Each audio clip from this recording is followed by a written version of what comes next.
اعوذ باللہ من الشیطان الرجیم بسم اللہ الرحمن الرحیم یسألونک عن الانفال قل الانفال للہ والرسول فاتقوا اللہ واصلحوا ذات بینکم واتقوا اللہ ورسولہ ان کنتم مؤمنین۔ سورہ انفال کے شروع کرنے سے پہلے میں ایسا کرتی ہوں کہ تھوڑا سا سورہ انفال کے بارے میں بتاتی ہوں کہ سورہ انفال کب نازل ہوئی۔ دیکھیں سورہ انفال جو ہے وہ مدنی صورت ہے، ٹھیک ہے۔ سورہ اعراف کسی کو یاد ہے مدنی تھی یا مکی تھی؟ مکی ماشاءاللہ، سورہ اعراف جو تھی وہ مکی سورہ تھی اور یہ مدنی سورہ ہے، مدنی سورہ ہے۔ اور کب نازل ہوئی ہے؟ یہ ہوئی ہے 2 ہجری میں، ہاں، جنگ بدر کے ایک مہینے تقریباً 1 مہینے کے بعد نازل ہوئی ہے۔ ماشاءاللہ، ہم نے آپ کو یاد ہے کہ سورہ اعراف میں اللہ سبحانہ تعالیٰ نے بیسیکلی مرکزی مضمون کیا تھا کہ جو مشرکین مکہ تھے اور جو اللہ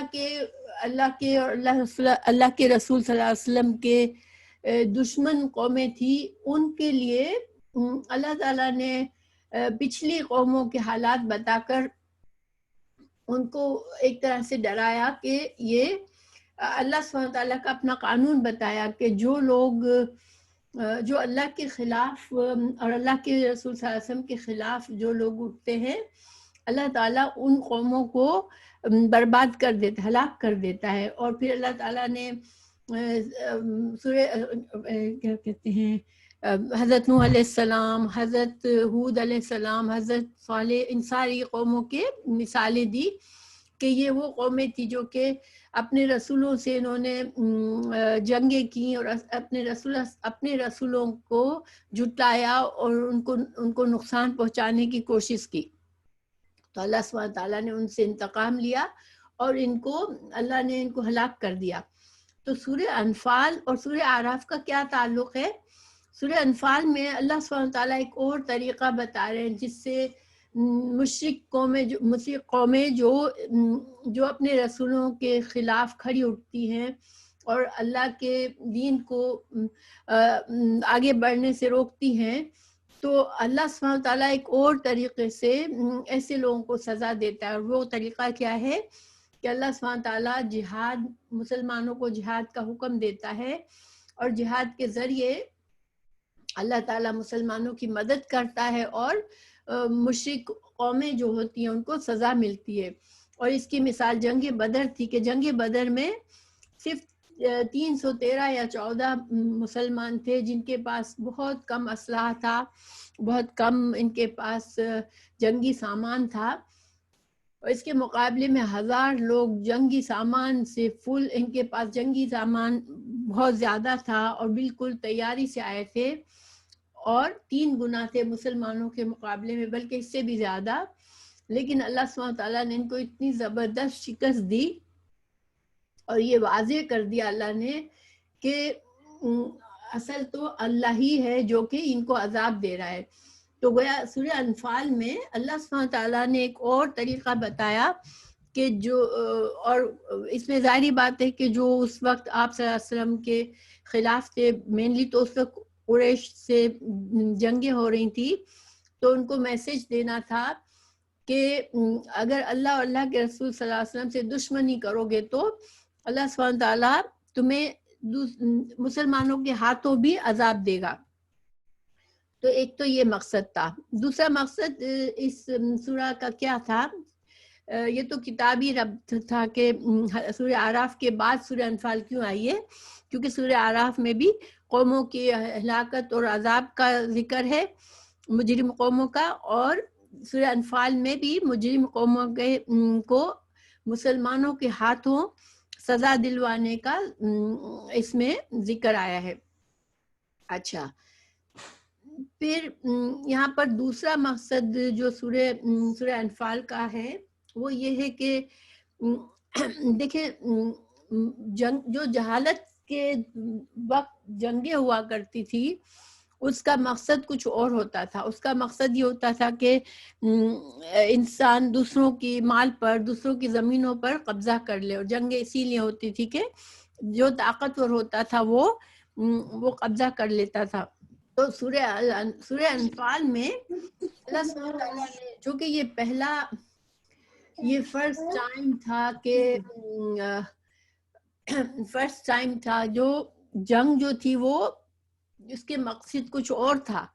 اس سے پہلے جنگ کے مقاصد کیا ہوتے تھے کہ جو بھی طاقتور ہے وہ کمزوروں پر قبضہ کر لے. مگر اسلام میں جنگ کا ایک مقصد ہے کہ جنگ اسلام میں پسندیدہ نہیں ہے، لیکن جنگ کا مقصد کیا ہے کہ جب اللہ کی سرکشی میں اور مجرم قومیں اتنی آگے بڑھ جاتی ہیں کہ وہ فساد پر اتر آتی ہیں اور مسلمانوں کا جو ہے اللہ کے دین کو پر چلنا مشکل ہو جاتا ہے، اس وقت جنگ کر کے ان مجرم قوموں کو سزا دی جاتی ہے اور اللہ تعالیٰ اپنے دین کا کو سربلند کرتا ہے. اللہ کا کلمہ بلند ہوتا ہے اور جو مظلوم ہوتے ہیں، جن پر ظلم کیا جا رہا ہوتا ہے، صرف اللہ کے دین پر چلنے کے لیے ان کی مدد کی جاتی ہے. تو جہاد، اسلام میں جہاد جو ہے وہ اس کا بالکل مقصد کچھ اور ہے اس جہالت کے جہاد سے. تو اب جہالت کے وقت جب مال غنیمت آتا تھا، دو فوجیں لڑتی تھی، تو جو مال ملتا تھا تو وہ پھر جس فوجی کے ہاتھ میں جو چیز آتی تھی وہ اس کی ہو جاتی تھی. اگر کوئی کسی کو مارتا تو اس کی تلوار، اس کا سارا جنگی سامان اس آدمی کا ہو جاتا تھا. اب پہلی بار جنگ ہوئی مسلمانوں کی. اب مسلمانوں کو تو پتہ نہیں تھا کہ کس طرح سے اب جو مال غنیمت آئے گا وہ کس طرح سے تقسیم ہوگا. تو ہر انسان کو مال اچھا لگتا ہے، ظاہری بات ہے. اب مسلمانوں میں یہ سمجھ نہیں آ رہی تھی تو سب نے یہ سمجھا کہ جس طرح ہم پہلے جو آدمی جو ہے وہ جس کے ہاتھ میں جو آتا تھا وہ لے لے گا، تو اس وجہ سے اللہ تعالیٰ نے اس میں وہ احکامات دیے کہ مال غنیمت کے بارے میں کیا کرنا ہے. تو جہاد فی سبیل اللہ کے 2 فائدے ہیں. ٹھیک ہے، دنیا میں جو ہے ایک عزت اور غلبہ ملتا ہے. جو مسلمان ہوتے ہیں، اللہ کی فرما بردار قوم کو عزت اور غلبہ ملتا ہے. اور آخرت میں اللہ سبحانہ تعالیٰ ان لوگوں کو مغفرت اور جنت نصیب کرتا ہے جو کہ اس کار خیر میں اپنا حصہ ڈالتے ہیں، جو جہاد میں شامل ہوتے ہیں. تو جب جنگ بدر ہوئی اور جب مال غنیمت آیا تو دیکھیں اب یہ کہ پچھلی شریعتوں میں مال غنیمت جو تھا وہ حلال نہیں تھا. یعنی جب جنگ ہوتی، مال غنیمت آتا تو اس کو چھوڑ دیا جاتا اور وہ ایک طرح سے وہ ایک آسمان سے آگ آتی اس کو جلا دیتی تھی. یعنی کہ وہ قومیں اس مال کو حلال نہیں تھا ان کے لیے کہ اس کو استعمال کرے. اور اس کا مقصد یہ تھا کہ لوگوں کے دلوں میں مال کی لالچ میں وہ جنگ نہ کریں. ٹھیک ہے، ایک انسان کی نیچر ہوتی ہے نا، ہر انسان کو مال کی خواہش ہوتی ہے. تو اس وجہ سے اللہ تعالیٰ نے اس کو حرام ہی کر دیا تھا کہ کسی مجاہد کے دل میں مال کی خواہش نہ ہو، وہ صرف اللہ کے دین کی سربلندی کے لیے جہاد کرے. مگر رسول اللہ صلی اللہ علیہ وسلم کے شریعت میں ابھی حکم نہیں آیا تھا کہ مال غنیمت کا کیا کیا جائے. تو میں اس کے شان نزول میں ایک حدیث بیان کی جاتی ہے. اس میں امام حنبل نے ابو امامہ کی روایت سے بیان کیا ہے کہ میں نے عبادہ رضی اللہ عنہ سے سورہ انفال کے بارے میں پوچھا. ابو امامہ جو ہے وہ تابعی تھے، یعنی کہ انہوں نے رسول اللہ صلی اللہ علیہ وسلم کا زمانہ نہیں پایا تھا مگر انہوں نے صحابہ کرام کا زمانہ پایا تھا، ان کو تابعی کہتے ہیں. تو انہوں نے عبادہ رضی اللہ عنہ جو کہ صحابی تھے ان سے سوال کیا کہ سورہ انفال کیوں نازل، کیا شان نزول تھا، کس وجہ سے نازل ہوئی تھی. تو انہوں نے فرمایا یہ سورت ہم اصحاب بدر کے بارے میں نازل ہوئی. یعنی جو لوگ بدر میں شامل ہوئے تھے ان کے بارے میں نازل ہوئی، اور یہ اس وقت نازل ہوئی تھی جب مال غنیمت کے بارے میں ہمارا اختلاف تھا، اور اس سلسلے میں ہم نے اچھے اخلاق کا ثبوت نہ دیا، تو اللہ تعالیٰ نے ہمارے ہاتھوں سے چھین کر رسول اللہ صلی اللہ علیہ وسلم کے ہاتھ میں دے دیا، تو رسول اللہ صلی اللہ علیہ وسلم نے اسے تمام مسلمانوں میں برابر تقسیم کر دیا۔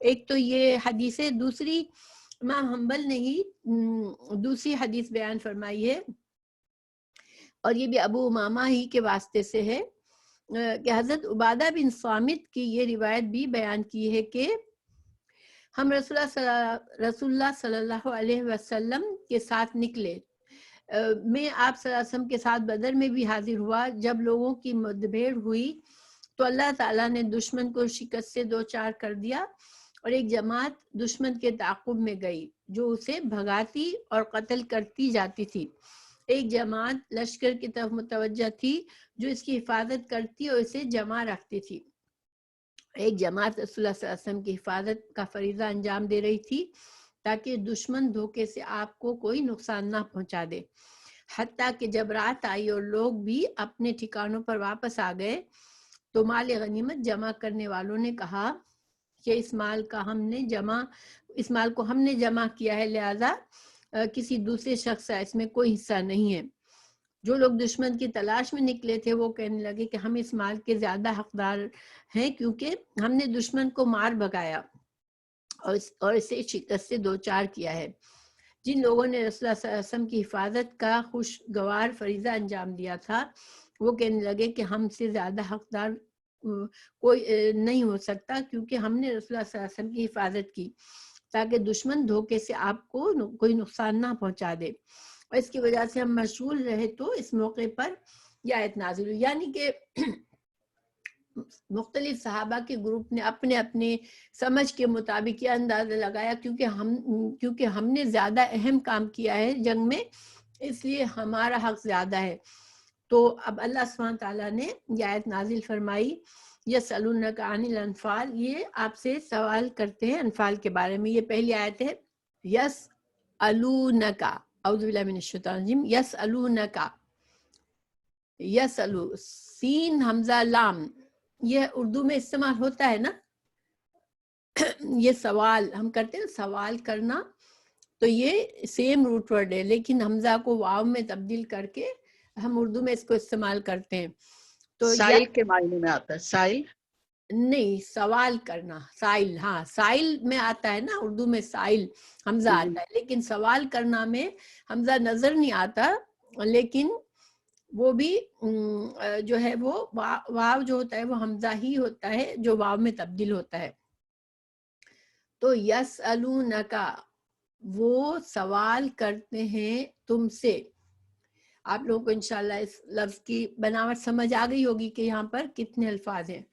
یہ چھوٹی چھوٹی بات میں مائک آن کرنے کے بجائے اگر آپ ٹیکسٹ میں لکھ دیں تو آپ لوگوں کے لیے بھی اچھا ہوگا انشاءاللہ۔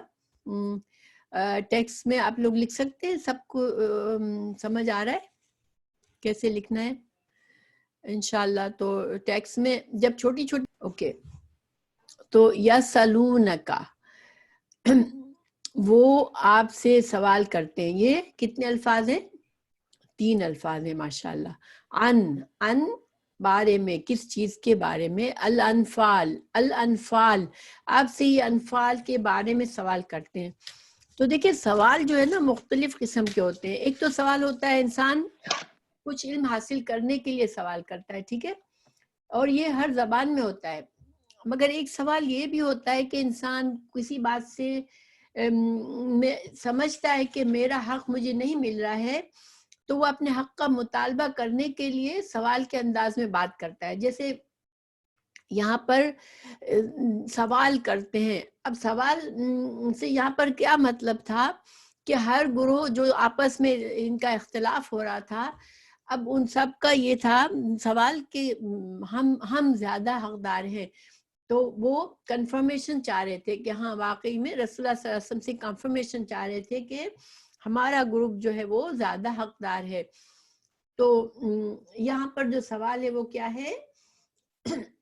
یہ اعتراض کی طرح سے سوال، یہ پسندیدہ سوال نہیں ہے، یہ اعتراض کیا کچھ صحابہ نے، اور یہ سارے صحابہ نے نہیں کیا تھا، کچھ صحابہ نے کیا. ہاں، آسکنگ فار مور، ماشاء اللہ.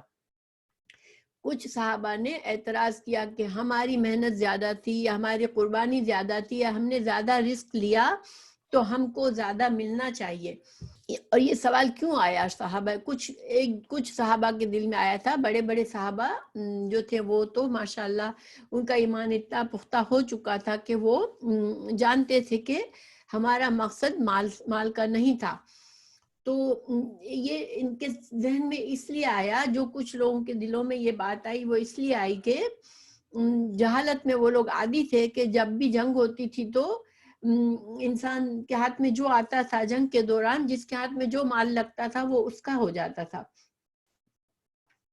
تو اب اللہ سبحانہ تعالیٰ نے، چونکہ دیکھیں صحابہ کرام کی جو جماعت تھی وہ پہلے مسلمان تھے، اور وہ ان کو دین کو آگے لے کے چلنا تھا. رسول اللہ صلی اللہ علیہ وسلم کے مشن کو آگے بڑھانے والے صحابہ کرام ہی تھے. اب اگر صحابہ کرام کو سختی سے ان کی اصلاح کیوں کی گئی، کہ ان کی چھوٹی چھوٹی مسٹیکس کو صحیح کیوں کیا گیا، کہ یہ ایک ہمارے لیے رول ماڈل بننے والے تھے، آئندہ آنے والی امت مسلمہ کے لیے یہ رول ماڈل بننے والے تھے، اور یہ ہم کو دین سکھانے والے تھے. تو اگر ان کے اندر ہی کمزوری چھوڑ دی جاتی تو پھر یہ کمزوری آگے بڑھتی، اس لیے ان کے فوراً سے ان کے ساتھ تنقید کی گئی. اور کبھی کبھی ہم کو ایسا لگتا ہے کہ اللہ تعالیٰ نے ان کو جیسے ڈانٹ دیا، ان پر غصہ کیا.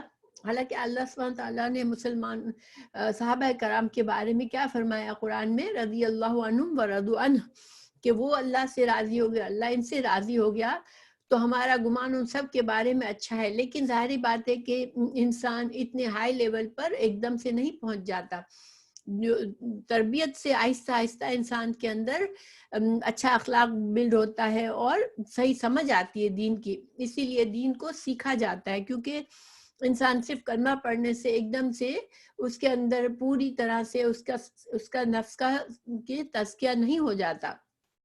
تو اللہ سبحانہ تعالیٰ نے یہاں پر ان پر تنقید کی کہ یہ سوال کر رہے ہیں مال کے بارے میں. اور انفال کا مطلب ہوتا ہے نون فا لام، اس کا روٹ ورڈ ہے.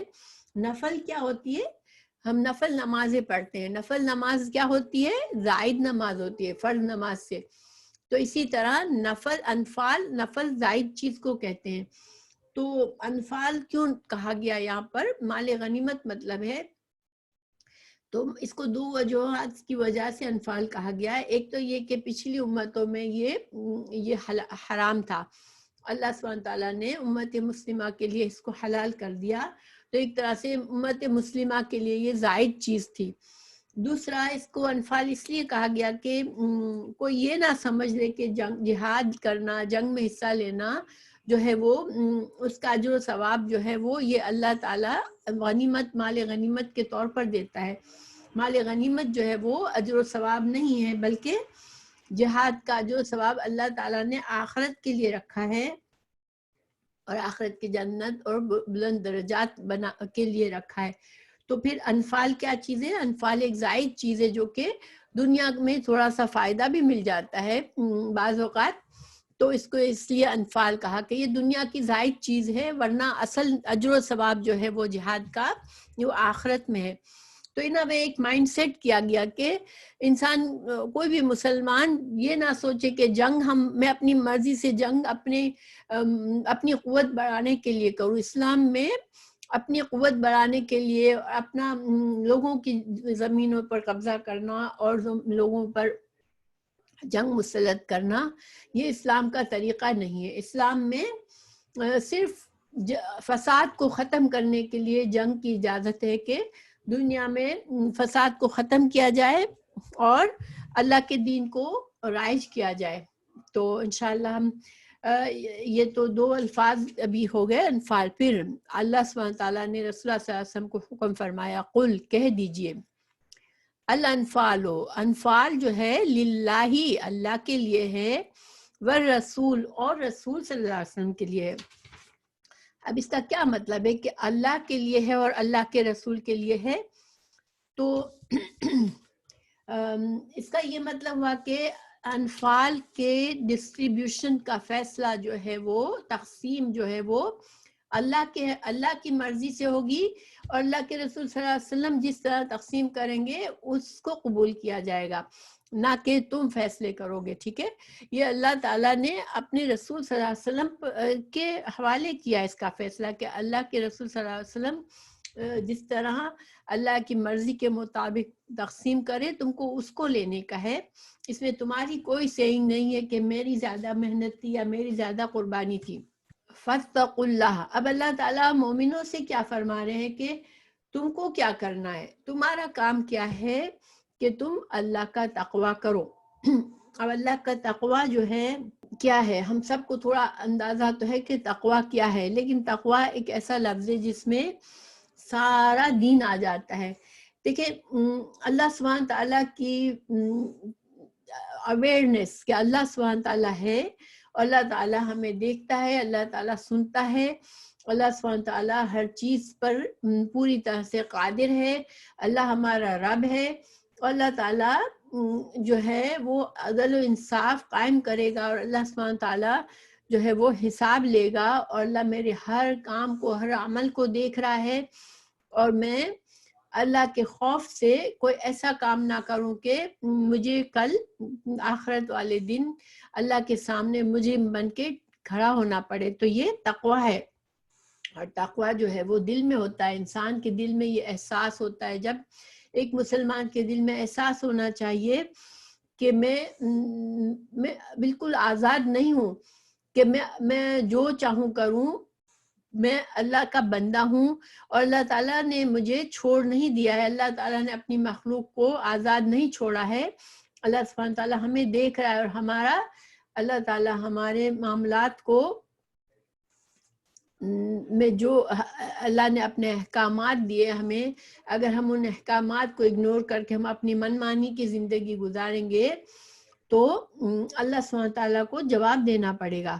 تو تم کیا کرو، تم اپنے تقوی پہ چیک رکھو صحابہ کرام کو، اور تقوی ہوگا تو پھر ایسے دل میں خیالات آئیں گے ہی نہیں کہ میں زیادہ لے لوں. پھر انسان تقوی اور خود غرضی ایک دوسرے کے، جہاں تقوی ہوتا ہے وہاں خود غرضی نہیں ہوتی. ٹھیک ہے، ہاں بالکل. جو انسان اللہ کو خوش کرنے کے چاہتا ہے، وہ تمام معاملات میں اس کا اخلاق، اس کا آداب، اس کے معاملات، ہر چیز اللہ کی مرضی کے مطابق کرنے کی کوشش کرے گا. تو وہ پھر اب خود غرضی نہیں کرے گا یا نہ مال کی محبت میں مبتلا ہوگا. تو اللہ تعالیٰ نے مسلمانوں کو 3 اہم باتیں اس آیت میں سمجھائیں. ایک کیا ہے، تقوی اختیار کرو، اور ہم جانتے ہیں کہ جہاں بھی اہم حکم آتا ہے، جیسے معاشرتی حکم ہے، ایسے حقوق اور فرائض کا کوئی بھی حکم ہے، جیسے کہ سورہ النساء میں کمزوروں کے بارے میں احکامات آئے، عورتوں کے بارے میں احکامات آئے، اسی طرح جہاں قرآن میں شوہر اور بیوی کے حقوق اور فرائض کے بات ہوئی، ہر جگہ پر کیا ہے، اور وراثت کی تقسیم میں ہر اس طرح کے اہم حکم کے بعد اللہ تعالیٰ نے تقوی کا حکم دیا ہے، کیونکہ اللہ کا تقوی ہی ہے جو کہ انسان جو ہے صحیح بالکل ایسا فیصلہ کر سکتا ہے جو کہ بالکل فیئر ہو، اور انسان اپنے نفس کو ایک طرف کر دیتا ہے، اپنی خواہشات نفس کی بات نہیں سنتا، اور ہر معاملے میں وہ ایک فیئر اور کھرا انسان ہوتا ہے کہ اس کی ہر بات میں اعتدال ہوتا ہے، ہر بات میں وہ دوسروں کے حقوق کو نظر میں رکھ کے دوسروں کے حقوق کو ادا کرتا ہے. تو تقوی اختیار کرو. پھر کیا کرو، پہلا حکم تقوی اختیار کرو اللہ کا. پھر دوسرا اصلحوا ذات بینکم، اصلحوا، صلاح جو ہے اس میں دیکھیں، صالح اسی سے بنتا ہے. صالح ہم کس کو کہتے ہیں؟ جو نیک انسان ہوتا ہے. یعنی کہ صلاح کا مطلب ہوتا ہے کہ درست کرنا، کسی چیز کی برائیوں کو ختم کر کے اس میں درستی کو لانا، اس میں اس کو ٹھیک ٹھاک کرنا، اس کے نقص کو دور کرنا۔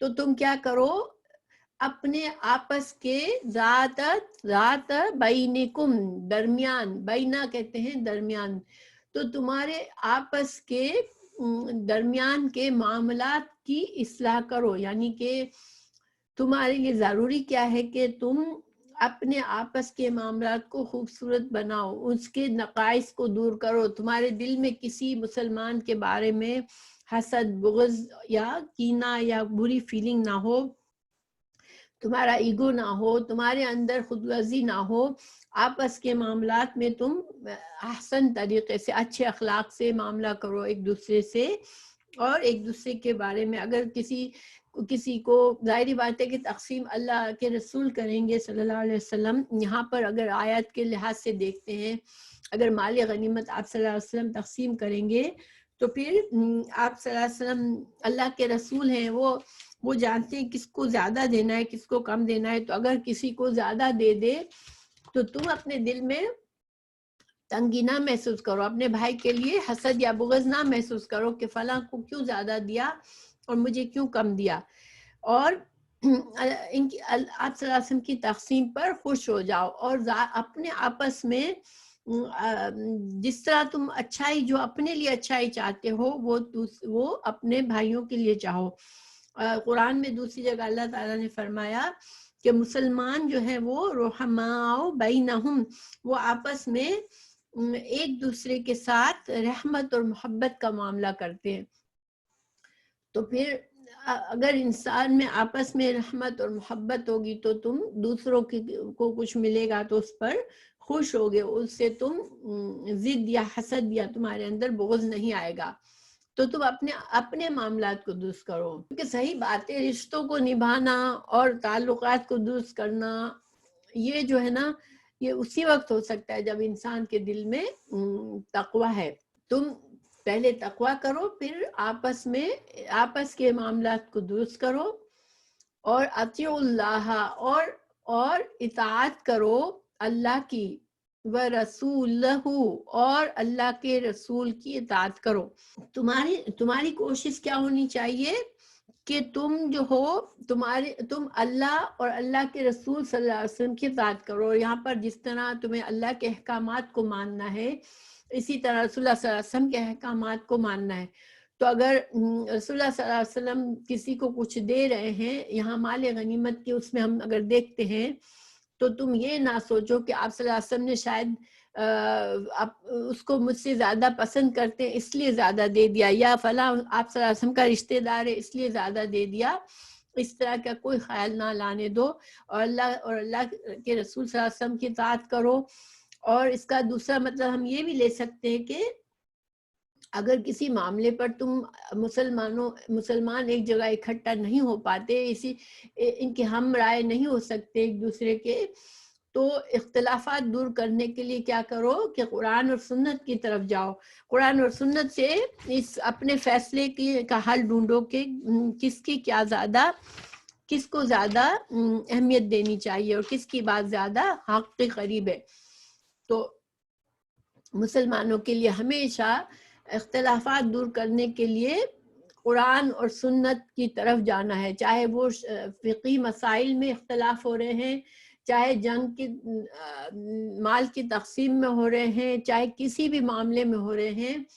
آج مسلمانوں کے اندر جو اختلافات ہے وہ اس لیے ہے کہ لوگ اپنے اختلافات، مسلمان بھول گئے کہ ہمارے اختلافات جو ہے وہ اللہ سبحانہ تعالیٰ کی طرف رجوع کریں، قرآن کی طرف اور قرآن اور سنت کی طرف ہم رجوع کر کے ہم اپنے اختلافات کو دور کر سکتے ہیں۔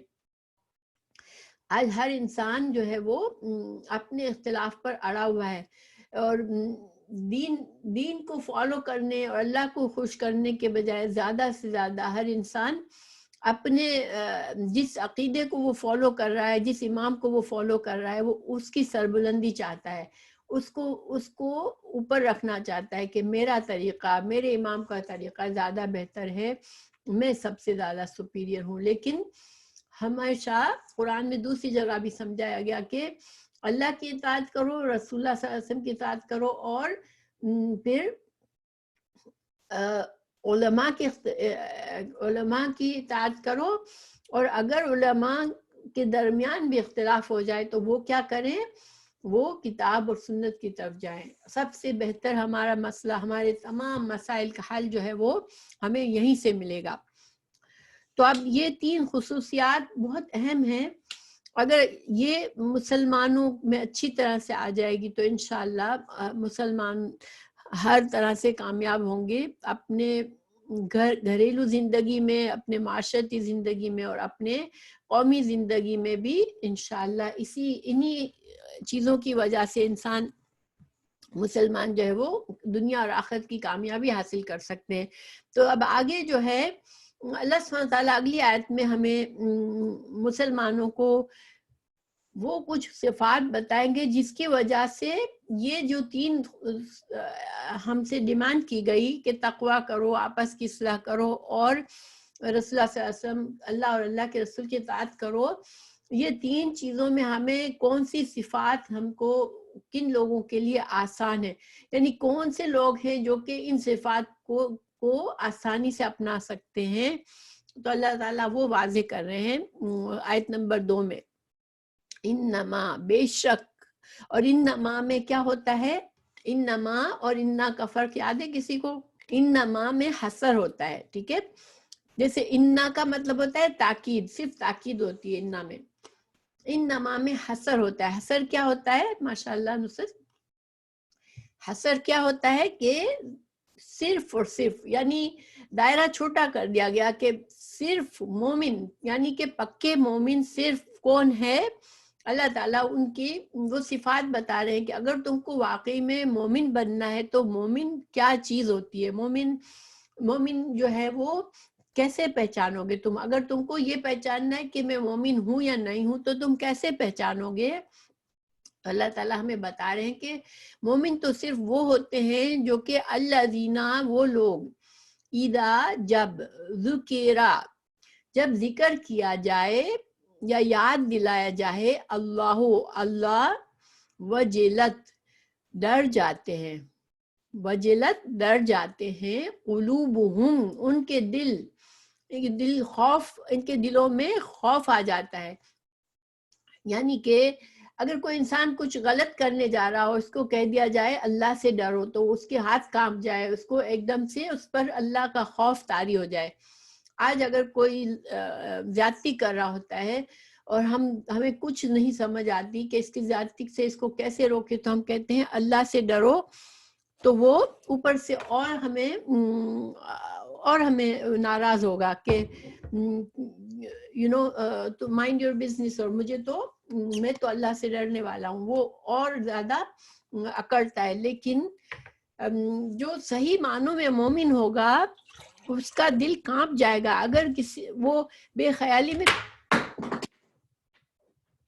خیالی میں بھی اگر کوئی ناحق بات کر جائے گا اور اس کو یاد دلایا جائے گا کہ اللہ سے ڈرو، تو وہ کانپ جائے گا. حضرت عمر فاروق رضی اللہ عنہ سے ایک بار ایک خاتون نے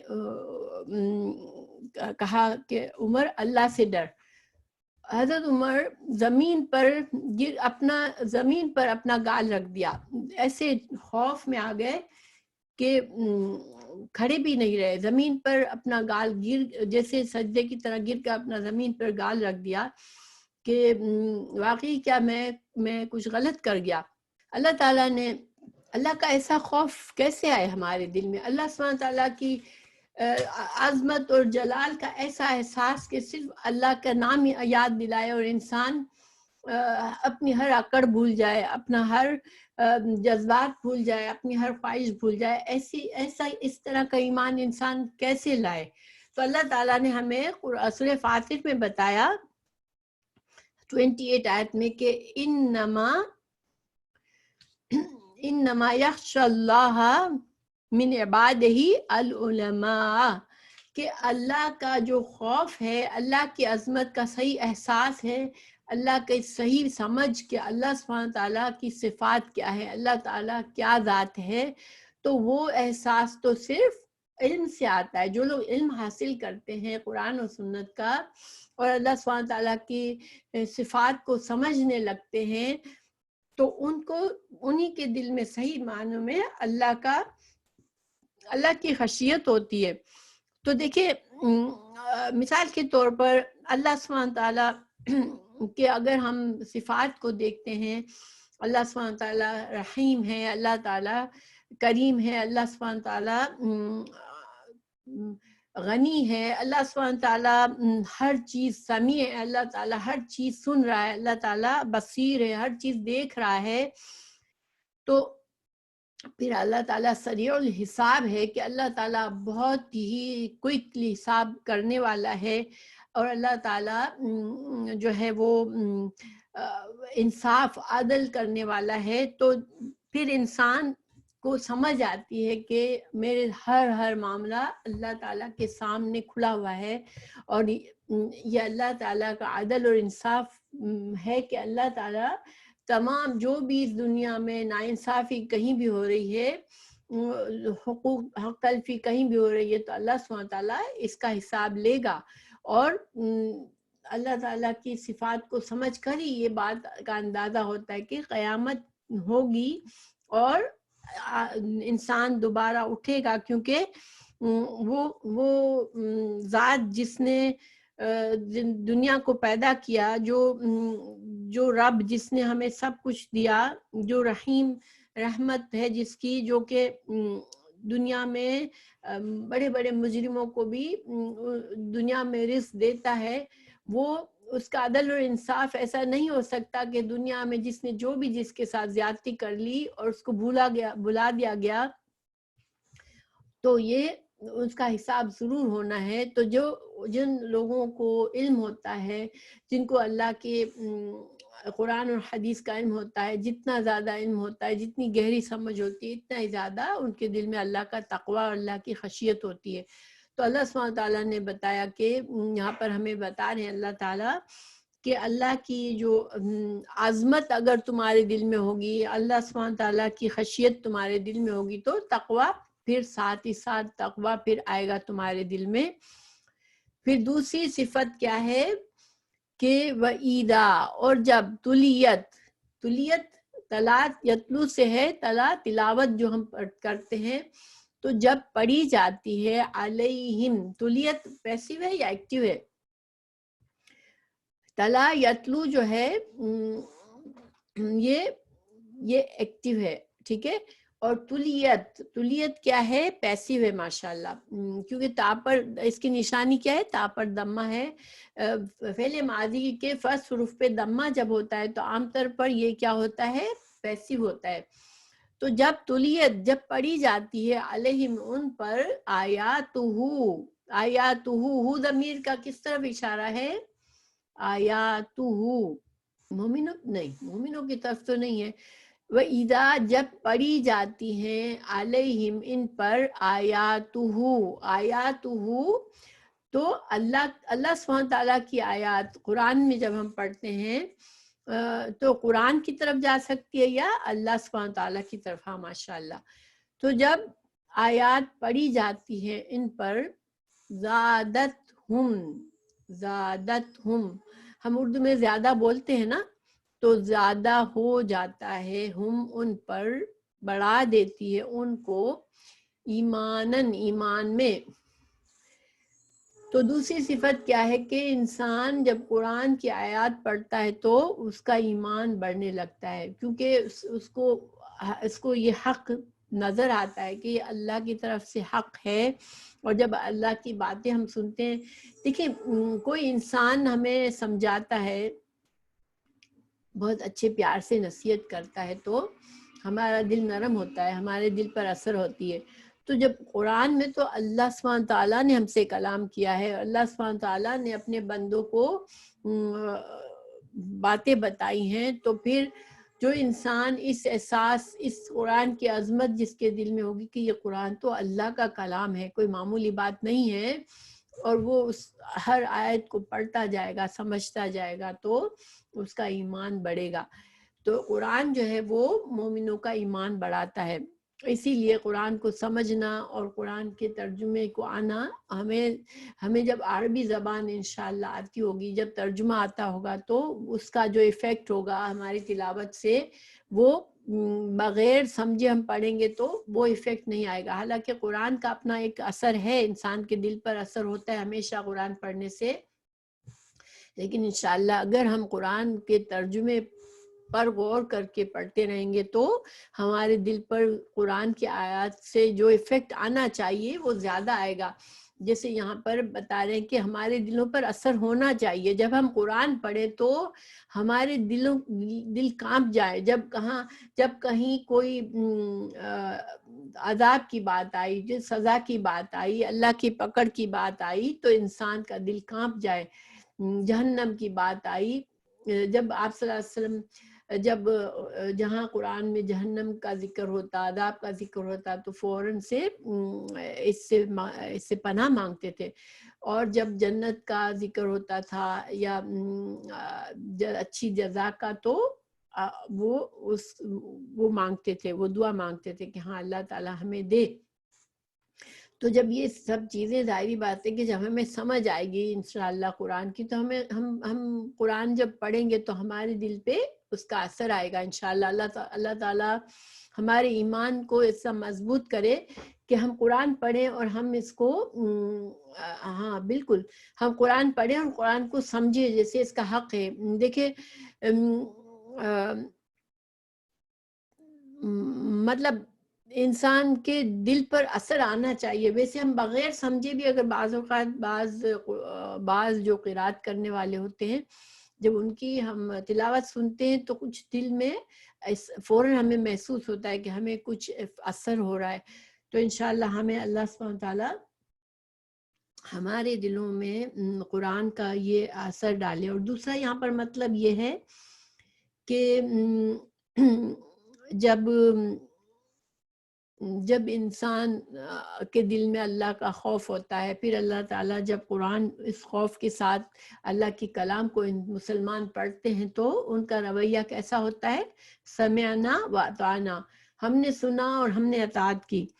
اور صحابہ کرام کا یہی طریقہ تھا۔ اللہ تعالیٰ نے ان کی تعریف یہی فرمائی کہ وہ سنتے تھے اور کہتے تھے ہم نے اطاعت کی، اور وہ اپنے عمل میں لاتے تھے۔ اللہ سبحانہ تعالیٰ ہمیں بھی ایسا بنائے کہ ہمیں اللہ کا کوئی حکم ہمیں مشکل نہ لگے، اور جب ہم اللہ کی صفات کے سمجھتے ہوئے قرآن پڑھیں گے تو ہمیں پتہ ہوگا کہ اللہ کا ہر حکم جو ہے وہ میرے لیے خیر کا حکم ہے، اللہ کا ہر فیصلہ جو ہے وہ میرے لیے فائدے کا ہے۔ کیونکہ مجھے پتہ ہے کہ اللہ سبحانہ تعالیٰ مجھ سے محبت کرتے ہیں۔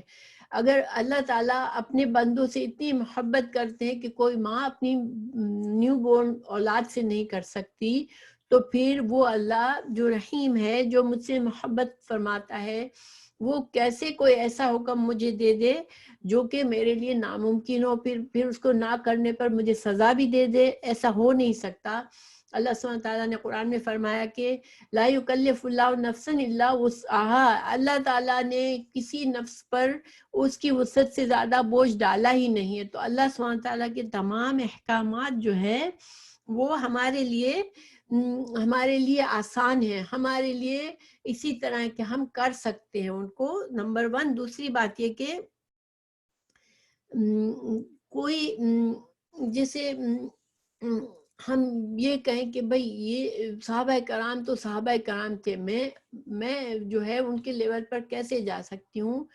تو نہیں، دیکھیں صحابہ کرام بھی انسان تھے، اور ہمارا ایمان سے فرق کیا ہے ہمارے اندر اور صحابہ کرام کے اندر، کہ ہمارے ایمان کا لیول الگ ہے۔ کیونکہ اللہ تعالیٰ یہاں فرما رہے ہیں کہ جب یہ قرآن پڑھتے تھے تو ان کے ایمان بڑھ جاتا تھا۔ تو ایمان جو ہے، ایمان کا بڑھنا اور گھٹنا ثابت ہو رہا ہے یہاں پر۔ تو گویا کہ جب انسان کا ایمان بڑھتا ہے تو پھر اس کا اللہ کا ہر حکم اس کو خوشی دیتا ہے، اس کو نماز کبھی بوجھ نہیں لگتی، وہ خوشی سے نماز کی طرف بھاگتا ہے. ہاں بالکل الحمدللہ سیدہ. اور دیکھیں جیسے ہمیں تو اللہ تعالیٰ نے بہت آسان زندگی دی ہے. ان صحابہ کرام کو جیسے اگر ہم سوچیں کہ جہاد، جب جنگ تبوک میں جہاد کو مست کیا گیا تھا کہ ہر مومن کو نکلنا ہے، اور وہ سخت ترین گرمی کا موسم تھا اور سخت ترین لمبا سفر تھا وہاں پر. اس وقت تبوک کا سفر بہت لمبا تھا، پلس وہ وقت تھا کہ ان کے ہارویسٹ کا ٹائم تھا، کہ فصلیں پکی ہوئی تھی، کھجوریں صرف اتارنی تھی. اب اس وقت ایسے وقت میں انسان اپنے کام کو نگلیکٹ کر دیتا ہے تو فصلیں خراب ہو جاتی ہیں. لیکن حکم کیا تھا؟ سب کو نکلنا ہے. That's it. یہ ان کے ساتھ جو تھا، ان کا معاملہ ہم سے کہیں گنا زیادہ تھا کہ ان کی پکڑ بہت سخت تھی. اللہ کے نبی ان کے درمیان تھے، تو دیکھیں صرف ذرا سا کسی کے دل میں خیال آیا کہ مجھے زیادہ ملنا چاہیے کیونکہ میری قربانی زیادہ ہے، تو فوراً پکڑ کر دی گئی کہ نہیں، تم لوگوں کو حق نہیں ہے کہ تم سوال کرو. اللہ اور اللہ کے رسول صلی اللہ علیہ وسلم کا یہ فیصلہ ہے. آج چونکہ ہمارا ایمان کمزور ہے تو ہمیں وہ دین کی وہ سمجھ نہیں آتی. ہمیں قرآن اور سنت کی باتیں سمعنا واتانا والا حساب نہیں ہے ہمارا. ہم اپنی سہولت سے دین کو سمجھتے ہیں اور سہولت سے دین کو مانتے ہیں. لیکن جتنا ایمان بڑھتا ہے اتنا انسان کے لیے آسان ہو جاتا ہے. اور پھر دیکھیں جب انسان کا ایمان اتنے لیول پہ ہوتا ہے تو اس کو آزمائشیں بھی، اللہ کی طرف سے آزمائش کا آنا بھی اس کو یہی لگتا ہے کہ یہ اللہ کی مرضی ہے سے آ رہی ہے، تو وہ آزمائشوں سے بھی گھبرا نہیں جاتا. اسی لیے اگلی آیت میں اللہ نے فرمایا وَعَلَىٰ، اور اوپر ربہم، اپنے رب کے، یتوکلون، وہ توکل کرتے ہیں اپنے رب پر. تو توکل کیا چیز ہے؟ اللہ پر بھروسہ. اللہ پر بھروسہ کیا چیز ہے؟ دیکھیں جب ہمارے زندگی میں ہر چیز صحیح جا رہی ہوتی ہے تو پھر اس وقت تو ٹھیک ہے. ذرا سا کوئی چیز ہمارے لیے انکمفرٹیبل ہو جاتی ہے، ذرا سا ہمارے لیے مشکل ہو جاتی ہے تو ہم گھبرا جاتے ہیں، ہم جو ہے وہ ہلنے لگتے ہیں کہ ایسا کیوں ہو رہا ہے میری زندگی میں. کوئی بیماری آ گئی، کوئی کمزوری آ گئی، کوئی جانی یا مالی نقصان ہو گیا تو ہم جو ہے وہ ادھر ادھر ہونے لگتے ہیں. تھوڑا سا ہمارا جو ایمان ہل جاتا ہے. لیکن مومن کو کیسا ہونا چاہیے کہ جب خوشی ملے تو الحمدللہ، اور جب کوئی پریشانی آئے تو صبر، اللہ سے صبر اور اللہ پر توکل.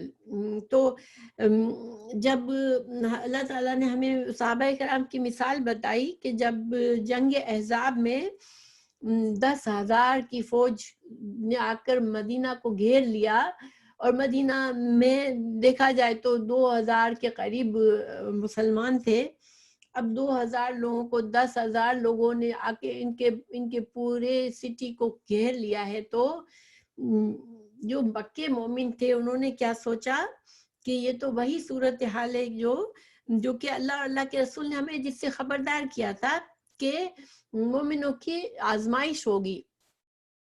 تو یہ آج آزمائش کی صورت ہے ہمارے لیے، اور ہمیں اگر ہم اس آزمائش پہ ثابت قدم رہے تو اللہ تعالیٰ کی مدد ضرور آئے گی. کیونکہ یہ اللہ کا وعدہ ہے کہ جو انسان صبر کرتا ہے، اللہ پر بھروسہ کرتا ہے، وہ پھر اس کا معاملہ اللہ کے حوالے ہوتا ہے اور اللہ اس کو نا امید نہیں کرتا. تو پکے مومن جو ہوتے ہیں وہ ہر حال میں اللہ پر توکل کرتے ہیں. اللہ سبحانہ تعالیٰ نے جو مومن کی خصوصیات جو ہیں وہ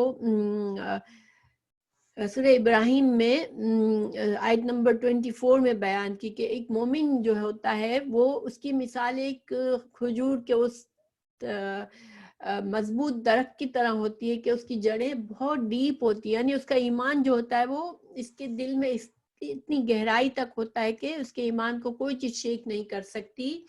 اور پھر اس کی شاخیں جو ہوتی ہے وہ آسمانوں میں بلند ہوتی ہے، کیونکہ شاخیں کیا ہے؟ ایمان کے ساتھ کیے ہوئے اعمال ہیں. تو انسان مومن جو ہے وہ مضبوط ایمان والا ہوتا ہے، اور اس کے اعمال جو ہوتے ہیں وہ ہر وقت وہ ایسے اعمال کرتا ہے جو اللہ تعالیٰ پسند فرماتا ہے، اور جو اللہ کے پاس بلند ہوتے ہیں اور ان کے اجر و ثواب کے لیے رکھ دیے جاتے ہیں. تو مومن یہ تین چیزیں مومن کی ہمیں پتہ چلی، اور ہم اپنے آپ کو اس آئینے میں ہم دیکھ سکتے ہیں کہ میں کہاں پر ہوں، میرا ایمان کہاں پر ہے. اور ایمان ایک ایسی چیز ہے کہ جو اس پر انسان جو ہے وہ اس کو فکر کرنی چاہیے، کیونکہ ہمیں قرآن اور حدیث سے پتہ چلتا ہے کہ ایمان ایک جیسا نہیں رہتا. آپ لوگ اپنے آپ کو دیکھیں، اگر رمضان میں جو ہماری حالت تھی، جو ہمارے دل میں خوشی تھی، ہمارا ایمان اس وقت اچھی ہائٹ پر تھا، ہمیں اتنا سکون تھا دلوں پر، اللہ سے محبت ہم فیل کر سکتے تھے، اور ہم عبادات میں تھکتے نہیں تھے. روزے ہمیں سارا دن اتنے لمبے لمبے روزے رکھ کر ہمیں اللہ سے کوئی بدگمانی نہیں آتی تھی کہ اللہ تعالیٰ نے ہمیں کیوں ایسے احکامات دے دیے کہ ہم سارا دن بھوکے پیاسے رہیں. تو یہ ایمان جو ہے وہ آج اگر ہم سوچیں تو آج ہمارا وہ ایمان کا لیول نہیں نظر آئے گا ہمیں. تو یہ ایمان جو ہے وہ کم ہو جاتا ہے، زیادہ ہو جاتا ہے. لیکن مومن جو ہوتا ہے وہ ایمان کے کم ہونے پر فوراً سے گھبرا جاتا ہے.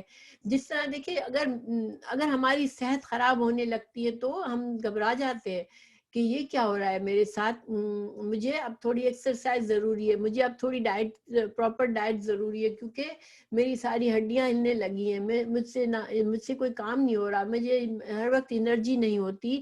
اگر ایسی حالت میں پہنچتے تو ہم فوراً سے کیا کرتے ہیں؟ ہمیں پتہ ہوتا ہے کہ ہمیں فوراً اپنی صحت کا خیال رکھنا ہے. تو اسی طرح ہمارے ایمان ہمیں لگے کہ ہمارے ایمان پر چیک رکھنا ضروری ہے. ہم ایمان سے لاپرواہی نہیں کر سکتے، ٹھیک ہے. دنیا ہمیں چاہے کتنا بھی مصروف کر دیں، اور دنیا میں تو ہمیں کہا گیا ہے کہ آزمائشیں آئیں گی. دیکھیں ہر روز ایک نیا رخ لے لیتی ہے ہماری زندگی. کتنی حیرت ہوتی ہے نا کہ کل ہمارے ذہن پر ایک پریشانی ہوتی ہے اور وہ ابھی ہٹی نہیں ہوتی، تو وہ صحیح ہوتی ہے، ذرا سا ہم نے سانس لیا ہوتا ہے کہ چلو شکر ہے، وہ ذہن سے بوجھ ہٹ گیا، اور ایک اور بوجھ آ جاتا ہے. کیونکہ یہ ہم کو یہی کہا گیا ہے کہ یہ زندگی آزمائش ہے. مگر اس کا یہ مطلب نہیں ہے کہ ہم جو ہے وہ اپنے ایمان سے بے خبر رہیں، کیونکہ ایمان جتنا مضبوط ہوگا اتنا آزمائشیں ہمیں کم لگے گی، اور انسان اتنا ہی ان آزمائش پر ہل نہیں جائے گا. مومن کی ایک تعریف کی گئی کہ مومن جو ہے وہ کبھی بھی ٹوٹ کر نہیں گر جاتا. اس کو چاہے کتنے بھی حالات خراب ہو، مومن اللہ پر بھروسہ کرتا ہے، اور اس کا ایمان اس کو سنبھالتا ہے. تو اس دنیا میں ہمیں یہ پرامس کیا نہیں گیا کہ اس میں تم جنت کی طرح رہو گے، تمہیں کوئی تکلیف نہیں ہوگی. نہیں، اس دنیا میں ہمارے لیے آزمائش، ہر قدم پر آزمائش آئے گی، اور کہاں سے آئے گی ہم سوچ بھی نہیں سکتے. لیکن ان آزمائش پر ہمارا ایمان اور اللہ پر توکل ہمیں انشاءاللہ کامیابی کی طرف لے جائے گا. اور اس میں ہر بات میں ہمارے لیے اجر و ثواب ہے. جو بھی مشکل ہماری طرف آئے گی اس کو اگر ہم اللہ پر صبر اور توکل کے ساتھ ہینڈل کریں گے تو ہمارے لیے اس میں انشاءاللہ اجر و ثواب ہے، درجات کی بلندی ہے. اور جب ہمیں اللہ تعالیٰ نعمتیں دے اور اس میں ہم اللہ کا شکر کریں، ان نعمتوں میں دوسروں کا خیال رکھیں، تو انشاءاللہ ان نعمتوں میں بھی ہمارے لیے درجات کی بلندی ہے انشاءاللہ. پھر اللہ تعالیٰ آگے مزید فرما رہے ہیں کہ مزید وہ مومن کیا کرتے ہیں.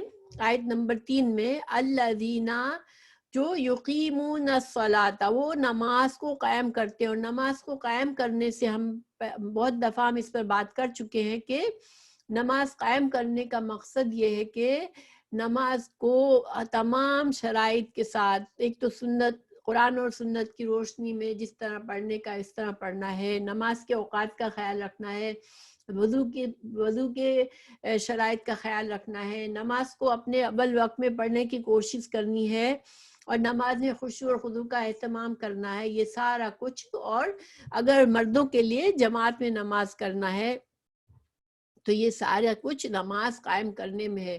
اور مما رزقناہم، اور ہم نے جو انہیں رزق دیا.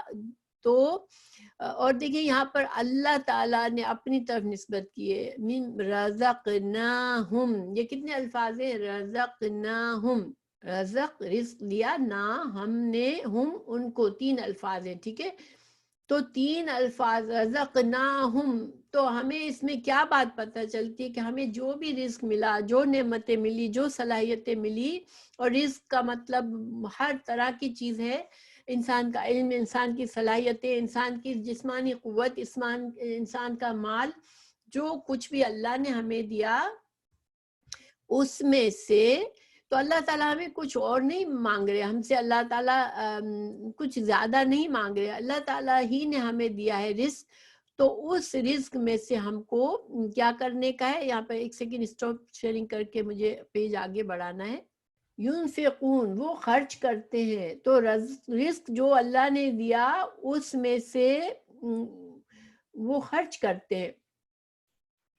تو اب دیکھیں کہ جتنا عام طور پر انسان کی نیچر ہوتی ہے کہ میں نے کمایا ہے، یہ میرا مال ہے، تو جب دینے کا وقت آتا ہے تو اس کا دل تنگ ہوتا ہے. جیسے بعض اوقات ایسا ہوتا ہے کہ ہر طرف سے لوگ مانگ رہے ہیں ہم سے، ہمارے رشتہ دار مانگ رہے ہیں کہ ہم تکلیف میں، ہمیں دو.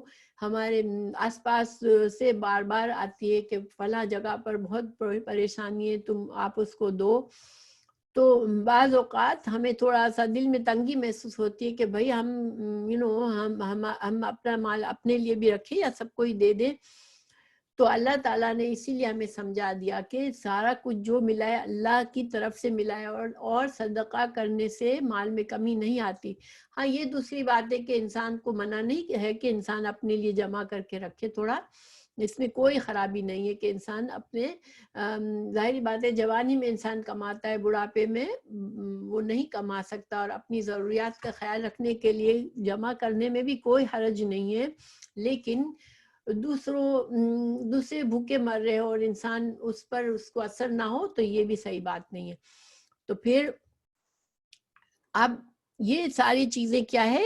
انسان کے ایمان کا اس سے نمایاں ہوتا ہے. انسان ایمان ہے اس کے دل میں، وہ پتہ چلتا ہے. جو اس انسان کے ایمان دل میں ہے اس کی نمازیں خوبصورت ہوں گی، اس کو صدقہ خیرات کرنے میں دل میں تنگی نہیں آتی ہوگی. جب ہم یہ ساری چیزیں اپنے اندر جھانک کر دیکھیں گے تو یہ ایک آئینہ اللہ تعالیٰ نے ہمیں پیش کر دیا کہ مومن تم ہو اگر تو تمہارے اندر یہ چیزیں ہونی چاہیے. اور کتنی زیادہ ہے، جتنا زیادہ تمہارا ایمان ہے اتنا زیادہ لیول تمہارا ان چیزوں کا ہوگا. تو انشاءاللہ ہم اگر اس پر نظر رکھتے رہیں گے تو اللہ سبحانہ تعالیٰ سے دعا بھی کرتے رہیں گے اور کوشش بھی کرتے رہیں گے تو اللہ سبحانہ تعالیٰ ہمارے ایمان کو پسند فرما لے گا. اور صحیح بات ہے کہ ایمان ہی وہ چیزیں جو کہ ہمیں آخرت کا اور دنیا کا نفع دے سکتی ہے. پھر آگے اللہ تعالیٰ نے فرمایا اولئک، یہی لوگ ہیں، ہم وہ، المؤمنون. دیکھیں عربی کے جملے میں جو ہے اولئک المؤمنون، یہ بات کہیں اتنے سے ہی کافی ہو جاتی، ٹھیک ہے. لیکن یہاں پر جس انداز میں کہا گیا ہے کہ ہم بیچ میں لایا گیا ہے، ٹھیک ہے، ہم کی ضرورت نہیں تھی. ہم کے بغیر بھی ترجمہ سیم ہوتا کہ یہ لوگ مومن ہیں، یہ مومن کی خصوصیات ہیں. لیکن اللہ تعالیٰ نے یہاں تاکید کر دی، یہ تاکید کے لیے آیا یہ ہم، کہ یہی لوگ اصل معنوں میں یہی لوگ سچے مومن ہیں، یہی لوگ ہیں جن کا حقا سچے مومن جو ہیں وہ یہی لوگ ہیں. گویا ایمان کا دعویٰ کرنے والے بہت ہیں مگر سچے مومن اپنی آپ کو ان صفات کے اس پر رکھ کے جج کر لیں کہ میرا ایمان کہاں ہے. تو انشاءاللہ ہم اس کو یاد رکھیں گے. یہ آیات بہت اہم ہیں. اللہ تعالیٰ ہمیں توفیق دے کہ ہم ان کو صرف سن کر نہ بھلا دیں بلکہ ہم ان کو یاد رکھیں اور اپنے ایمان کو اس آئینے میں ہم جج کرتے رہیں. اور ایمان کم ہو تو ہم بے چین ہو جائیں اور ہم اس کی صحت کا خیال رکھیں انشاءاللہ. لہم، پھر اگر ہم ایسا کریں گے تو کیا ہوگا؟ ان کے لیے درجات ہیں، درجاتن. دیکھیں جب تنوین آتی ہے ایسے موقع پر تو اس کا مطلب ہے کوئی انتہا نہیں ہے، ان لمیٹڈ درجات ہیں ان کے لیے، عند ربہم، اندہ پاس، ربہم ان کے رب کے پاس، ومغفرتن اور ان لمیٹڈ مغفرت ہے، ماشاءاللہ یعنی کہ مغفرت کی کوئی یعنی کوئی حد نہیں ہے، اتنی مغفرت ہے، ورزق اور رزق ہے کریم کریم۔ تو سوال یہ پیدا ہوتا ہے کہ جب ہم تقویٰ بھی ہے ہمارے اندر، ہم اللہ کا خوف اور خشیت بھی ہے، ہمارے اندر بہترین اخلاق اعمال ہے، تو پھر ہمیں مغفرت کی کیوں ضرورت ہے؟ تو دیکھیں انسان جو ہے وہ کبھی بھی کامل نہیں ہو سکتا، انسان صرف کوشش کر سکتا ہے، ہمارا کام کیا ہے؟ صرف کوشش کرنا، لیکن ہمیں کامیابی کتنی ہوگی؟ جتنی ہمارے نصیب میں ہوگی اتنی کامیابی ہوگی۔ اور ہم انسان کے اندر بہت سی منفی قوتیں ہیں جو کہ ہمارے اعمال میں، ہمارے ایمان میں کمی کرتی ہے، پھر شیطان ہماری نیکیوں کو خراب کرتا ہے۔ جب ہم نیکی کرتے ہیں تو پھر اس نیکی کے بعد ہم سے ایسے اعمال کروا دیتا ہے، ایسی سوچ ہمارے دل میں ڈال دیتا ہے کہ ہماری نیکی کا جو ثواب کم ہو جائے، یعنی کہ بہت زیادہ ہمارے لیے یہ خطرات بہت سارے ہیں، ہمارے لیے بہت سی رکاوٹیں ہیں کہ ہم اس کامل ایمان کے لیول پر پہنچے۔ تو جب ہماری کوشش بھرپور ہوگی اور ہمارے اندر کمی ہو جائے گی تو اللہ کیا کرے گا؟ اللہ ہمیں معاف کر دے گا۔ اللہ سبحانہ تعالیٰ ہماری کوشش اور نیت سے معاملہ کرے گا، ہمارے اچیومنٹ سے معاملہ نہیں کرے گا۔ تو تم اس لیول کو پہنچے یا نہیں پہنچے، مگر تمہاری نیت تھی، تمہاری کوشش تھی، تو کیا ہوگا؟ اللہ تم کو معاف کر کے وہ بلند درجات دے دے گا جس کا اللہ یہاں وعدہ کر رہا ہے۔ تو ہمیشہ کوشش اور نیت پر ہمیں نظر رکھنی ہے انشاءاللہ، پھر باقی جو ہے وہ اللہ سبحانہ تعالیٰ کے ہاتھ میں چھوڑ دینا ہے۔ ورزق کریم، عزت والا رزق ہے۔ دیکھیں اب عزت والا رزق سے کیا مطلب ہے؟ تو یہاں چونکہ ہم اس آیت کو ہم دنیا کے معاملے میں بھی لے سکتے ہیں کہ چونکہ صحابہ کرام کو جنگ میں پیسوں کی وجہ سے، مال کی وجہ سے دل میں ذرا سی وہ آئی کہ مجھے زیادہ ملنا چاہیے، تو اللہ سبحانہ تعالیٰ یہاں فرما رہے ہیں کہ دنیا میں بھی تم، جہاد کا مقصد یہ تھا کہ دنیا میں بھی تم عزت کی روٹی کماؤ۔ اگر تم ایک قوم مغلوب ہو کے رہ رہی ہے تو پھر وہ کیا ہے؟ کافروں کے ہاتھ سے ظلم برداشت کرتی رہے گی، اس کو عزت نہیں تھی، اس کو ذلت کی روٹی مل رہی تھی کہ کافروں کے ہاتھ میں ہے، مظلوم ہے، مغلوب ہے۔ لیکن تم اگر جہاد کرو گے اخلاص کے ساتھ اللہ کے دین کی سربلندی کے لیے، تو تم عزت کی زندگی گزارو گے، تم مظلوم اور مغلوب قوم بن کے نہیں رہو گے، بلکہ تم جو ہو غالب رہو گے، تم جو ہو لوگوں سے غنا آ جائے گا تمہارے اندر۔ جیسے مثال کے طور پر آپ صلی اللہ علیہ وسلم کے بعد صحابہ کرام دیکھیں، حالانکہ ان کی کوئی دنیا کی ایجوکیشن نہیں تھی، مگر انہوں نے وہ سپر پاور بن گئے، اسلام کو اللہ نے اتنی بڑی سلطنت دے دی، اتنا بڑا غلبہ دے دیا کہ ایک مسلمانوں کی شان تھی دنیا میں۔ آپ کو پتہ ہے جیسے آج ہم فیشن کے لیے پاکستان میں بچے جو ہیں وہ کپڑوں پر انگلش لوگو پرنٹ کر کے دیکھتے ہیں کہ انگلش میں کچھ لکھا ہوا ہے، تو یہ وہ بڑے شان سے پہنتے ہیں۔ ایک زمانہ تھا کہ یورپ میں عربی کے لکھائی ہوتی تھی فیشن کے لیے، کہ عربی میں کچھ اس میں عربی کے جملے ڈالتے تھے تو لوگ اس کو پسند کرتے تھے۔ تو یہ مسلمانوں کی عزت اور اکرام تھا دنیا میں۔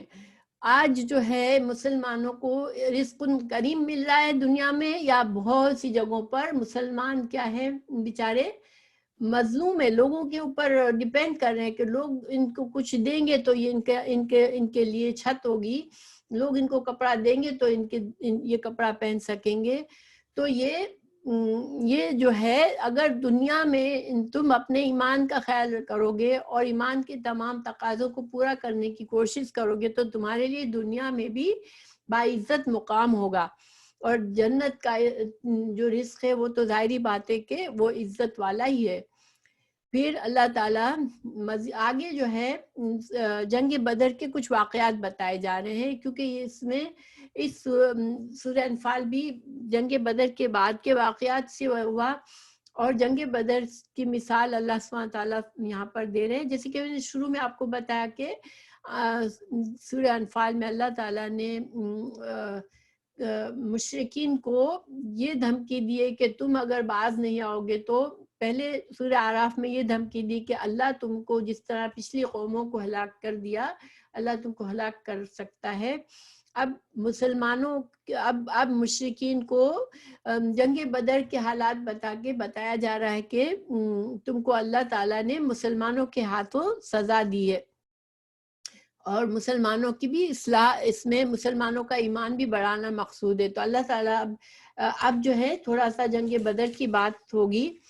تو جنگ بدر جو ہے اس کا تھوڑا سا میں آپ کو ایڈوانس میں پہلے خلاصہ بتا دیتی ہوں.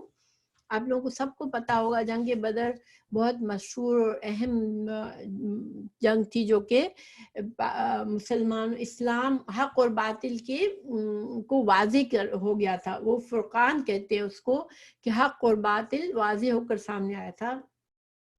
جنگ بدر جو تھی وہ 2 ہجری میں ہوئی، کافروں کے ساتھ مسلمانوں کی پہلی جنگ تھی. یہ علاوہ ازیں یہ منصوبہ بندی اور تیاری کے بغیر ہوئی تھی، یعنی کہ جنگ بدر وہ جنگ تھی جس میں مسلمانوں کو پتہ ہی نہیں تھا کہ ہم جنگ ہونے والی ہے. ٹھیک ہے، نکلے تھے کس لیے کہ ایک قافلہ تھا جو قریش کا، اس کے لیے نکلے تھے. کیونکہ جب آپ صلی اللہ علیہ وسلم ہجرت کر کے گئے مکہ سے، تو بہت سے مسلمانوں کا مال مکہ میں رہ گیا تھا. وہ اپنا گھر بار سب چھوڑ کے آئے تھے مدینہ، اور کافروں نے اس پر قبضہ کر لیا تھا.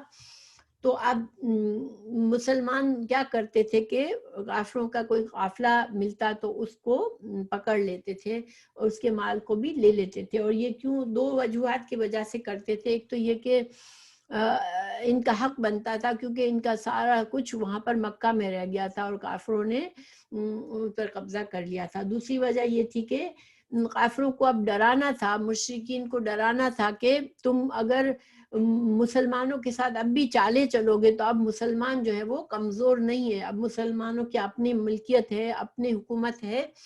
تو قریش چونکہ اپنی شرارتوں سے باز نہیں آئے تھے، جب آپ صلی اللہ علیہ وسلم چلے بھی گئے تب بھی، تو ایک طرح سے ان کے قافلوں کو لوٹ کر ان کو بتایا جا رہا تھا کہ مسلمان جو ہیں وہ، تم مسلمانوں کو ہرٹ کرو گے تو مسلمان بھی تم کو ہرٹ کریں گے.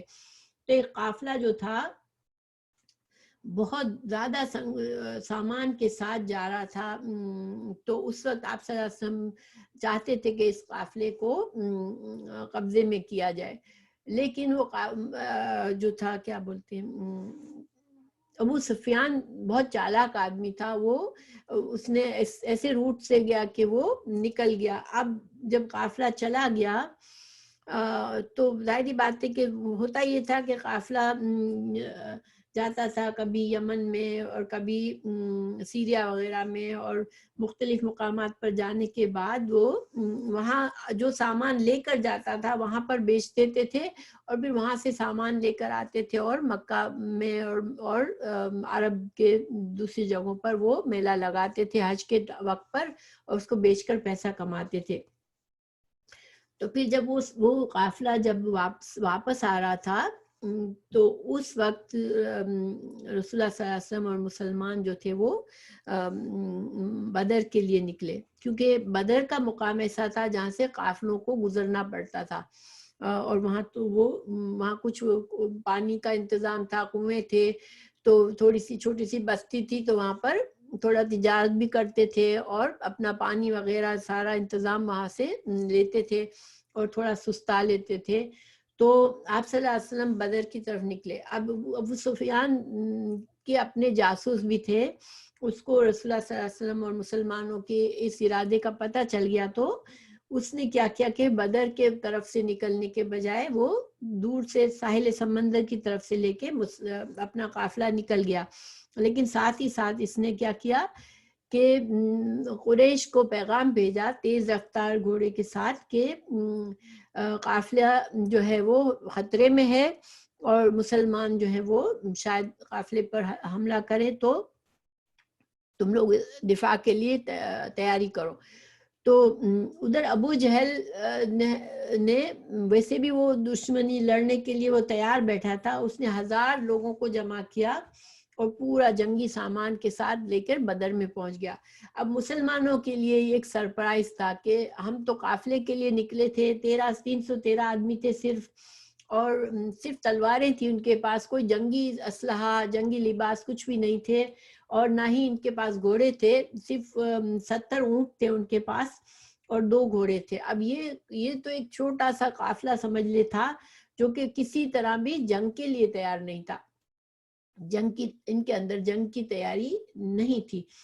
اب جب یہ ہوا تو اب آپ صلی اللہ علیہ وسلم کو اطلاع بھی مل گئی کہ اب قریش قافلہ تو چلا گیا ہے دوسرے راستے سے, اب قریش جو ہے وہ آ رہا ہے 1000 لوگوں کے لشکر سے بدر کی طرف آ رہا ہے.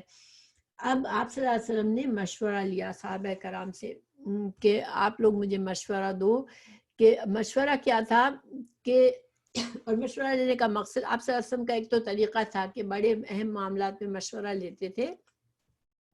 دوسری بات یہ تھی کہ اس 313 میں زیادہ تر جو تھے وہ انصاری صحابہ تھے, اور انصار جب آپ صلی اللہ علیہ وسلم مدینہ میں ہجرت کر کے آئے تو انصار کے ساتھ جو معاہدہ تھا اس میں یہ تھا کہ جب مدینہ پر کوئی حملہ کرے گا تو انصار جو تھے وہ رسول اللہ صلی اللہ علیہ وسلم کے ساتھ مدد کر کے دشمنوں سے لڑیں گے.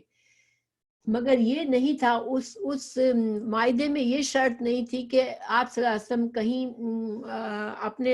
اپنے ساتھیوں کے ساتھ کہیں لڑنے کے لیے جائیں گے تو انصار ساتھ دیں گے یا نہیں, یہ والی شرط نہیں تھی. اور چونکہ آپ صلی اللہ علیہ وسلم جو تھے وہ کبھی ہمیشہ فیر رہتے تھے, تو اب آپ صلی اللہ علیہ وسلم نے مشورہ مانگا صحابہ کرام سے.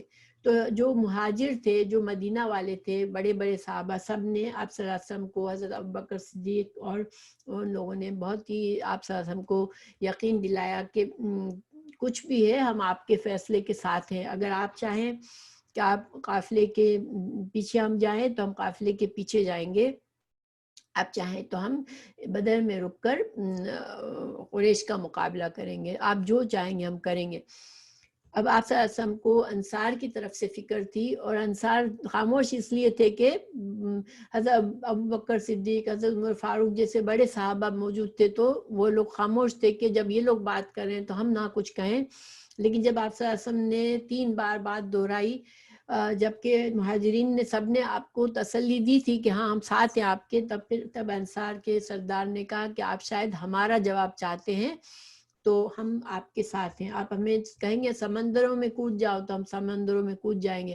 ہم موسیٰ علیہ السلام کی قوم کی طرح نہیں کہیں گے کہ جاؤ آپ اور آپ کا اللہ جاؤ اور جہاد کرو, ہم آپ کے لیے جو ہے وہ ہر حکم پر تیار ہیں, اپنی جانیں قربان کرنے کے لیے تیار ہیں. آپ صلی اللہ علیہ وسلم بہت خوش ہوئے اس فیصلے سے, اور آپ کو ایک خواب بھی آیا تھا کہ اللہ سبحانہ تعالیٰ نے 2 میں سے 1 کا وعدہ کیا ہے, یعنی کہ یا تو قافلہ ملے گا یا پھر جو لشکر آئے گا اس میں اللہ تعالیٰ فتح دے گا آپ کو. تو مگر مسلمان بیسیکلی ذہنی طور پر تیار نہیں تھے جنگ کے لیے, کیونکہ ان کو پتا تھا کہ ہمارے پاس تو ابھی کچھ بھی نہیں, ہم کیسے اتنے بڑے لشکر سے کا مقابلہ کریں گے. تو اس میں کچھ صحابہ تھے جو تھوڑا سا ڈگمگا گئے کہ یہ تو ہم بالکل موت کے منہ میں جانے والی بات ہے, اور ہم جو ہیں وہ بہتر ہے کہ ہم بدر میں نہ رکیں بلکہ ہم جو قافلہ ہے اس کے پیچھا کرنے کی کوشش کریں, کسی طرح سے ہم اس کو لے لیں, اور اس میں ہمارا فائدہ بھی ہے کیونکہ اس میں زیادہ مال ملے گا.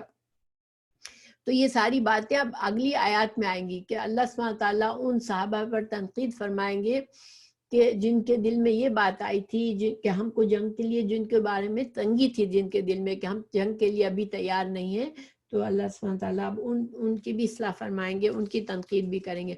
تو ہم جلدی سے, آج تھوڑی لمبی کلاس ہو گئی ہے, آئی ہوپ آپ لوگ مائنڈ نہ کریں, مجھے اندازہ نہیں تھا کہ اتنی لمبی ہو جائے گی. تو انشاءاللہ خیر, اب یہ باقی کی آیات کی اتنی ساری تفسیر نہیں ہے تو ہم تھوڑا سا پڑھ لیتے ہیں, کیا خیال ہے؟ ٹھیک ہے. اوکے، کما جیسا کہ اخرج کا آپ کو نکالا رب کا آپ کے رب نے، من بیتی کا اپنے آپ کے گھر سے، بالحق حق کے ساتھ. تو یہ اللہ سبحانہ وتعالیٰ یہ بتا رہے کہ جو آپ صلی اللہ علیہ وسلم اور صحابہ کرام نکلے تھے کہ ہم قافلے کو کنٹرول کریں گے، قریش کا قافلہ ہے، ہم اس پر قابو کر لیں گے، تو اس لیے نکلے تھے. لیکن اللہ تعالیٰ فرما رہے کہ ہم نے نکالا، اللہ کا فیصلہ تھا کہ مسلمان اپنے گھروں سے نکلے. ٹھیک ہے، یعنی اللہ تعالیٰ اپنی طرف وہ کر رہے ہیں کہ یہ اللہ ہی کے اذن تھا کہ یہ جنگ ہو، اس لیے اللہ تعالیٰ نے حق کے ساتھ نکالا آپ کو. وَإِنَّا اور بے شک فریقاً ایک گروہ، من المؤمنین مومنوں میں سے، لَكَارِهُونَ البتہ ناپسند کرنے والا تھا. اور یہ وہ لوگ تھے جو کہ جب ان کو پتا چلا کہ قافلہ نہیں بلکہ ہم کو تو ہم سے 3 گنا سے زیادہ بڑے لشکر کا مقابلہ کرنا ہے اور وہ پورے سامان کے ساتھ آیا ہے، ہمارے پاس جنگی سامان بھی نہیں ہے، تو یہ وہ لوگ تھے جن کے دل میں تھوڑا سا ناپسندیدگی آئی کہ یہ صحیح وقت نہیں ہے جنگ کرنے کا، ہم جنگ کے لیے تیار نہیں ہیں. تو اللہ تعالیٰ فرما رہے کہ تم میں سے ایک گروہ جو تھا وہ دل سے ناپسند کر رہا تھا کہ ہم جنگ کریں، لیکن اللہ سبحانہ تعالیٰ نے حق سے نکالا تھا. یعنی کہ اللہ تعالیٰ نے تمہیں گھر سے نکالا ہی اس لیے تھا کہ تم جنگ کرو، یہ جنگ اللہ کی مرضی سے ہوئی تھی. یجادلونک تم سے، یجادلو وہ جھگڑا کرتے تھے، کا تجھ سے، یعنی آپ صلی اللہ علیہ وسلم سے وہ بحث کر رہے تھے، فی الحق حق کے بارے میں، بعد اس کے، ما جو تبینہ واضح ہو گیا.